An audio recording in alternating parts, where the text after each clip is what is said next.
What were you thinking about when because you composed that? Yeah. So what were you trying to explore when you made it? So the guidelines for this, other than making a melody, we just kind of have to be creative.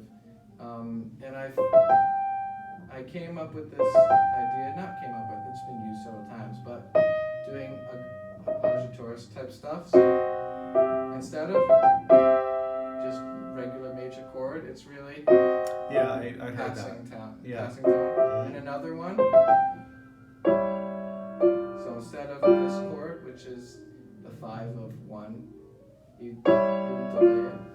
But the goal of this first 8 measures is to end not in C major, which it starts in, Okay. but in G major. So does that allow you to keep looping? Well, it has a sense of change. Right. It's very basic form, and the 1 and the 5 are like the most common, practical, like very orthodox way of doing things in common practice. They're like, if you don't, it's like the basis. I've heard it said that you want to like end a piece where you started, so it feels like a complete thought. So it seems like this, you're changing that. Yeah, because it allows for like further development. But I don't know if you know about like the 1 and the 5. So it's like I've never had music theory, so. 1 and then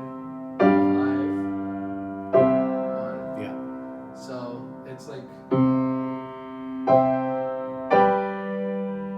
1. So that it's very basic. Like 1, 2, 5. That's why it's called the 5, because it's the 5th note in the scale.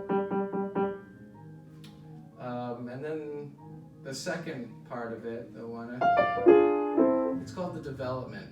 And a development usually starts in like a different key, usually in minor, to give it like a change.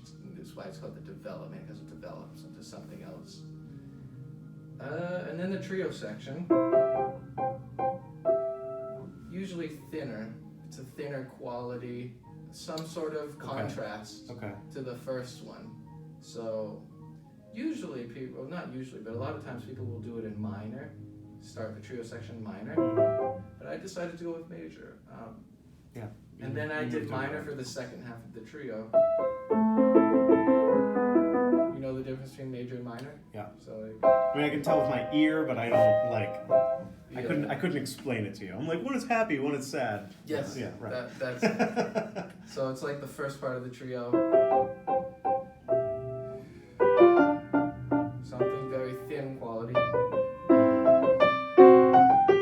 little playful. Usually a bit more playful. Then more serious.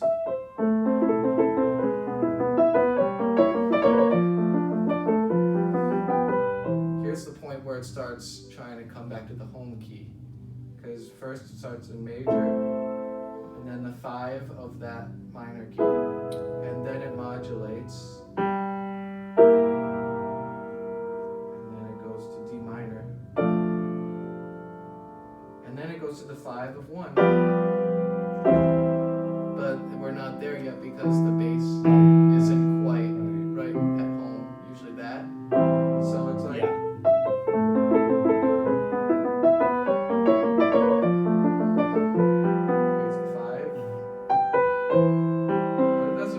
satisfied yet, because we're hanging on not the root note.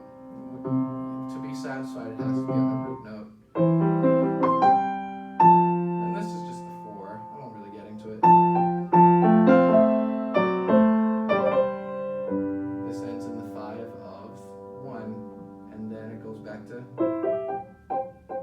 So the 5 actually resolves to 1 by doing this. I think it's interesting how you go back to the original major, but it sounds thin, actually, in kind of comparison. It's to the strong way it started. So. Yeah, because this is the trio section of the piece. It's like the minuet, and then the trio. And then you go back to the minuet.